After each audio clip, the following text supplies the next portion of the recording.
حکومت افغانستان نے اقوام متحدہ کے نمائندے کو ملک میں داخلے سے روک دیا۔ جویا نیوز نیٹ ورک پلس کو افغان میڈیا سے حاصل ہونے والی تفصیلات کے مطابق حکومت افغانستان نے اقوام متحدہ کے نمائندے کو ملک میں داخلے سے یہ کہتے ہوئے روک دیا ہے کہ خود اپنی نگرانی میں امریکہ اور اس کے حواریوں سے 20 سال افغانستان پر بموں کی بارش برسائی، تب اقوام متحدہ کہاں تھی؟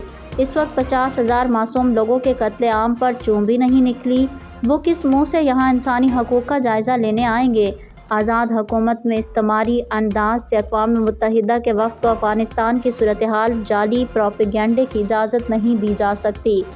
اقوام متحدہ نے انسانی حقوق کی پامالی دیکھنی ہے تو غزہ، میانمار اور سوڈان میں جا کر دیکھے۔ امریکہ اور یورپ میں ہونے والے احتجاج بتا چکے ہیں کہ جمہوریت، انسانی حقوق، مساوات سب جھوٹے نظریات ہیں۔ افغانستان خود طے کرے گا کہ انسان کون ہے اور ان کے حقوق کیا ہیں۔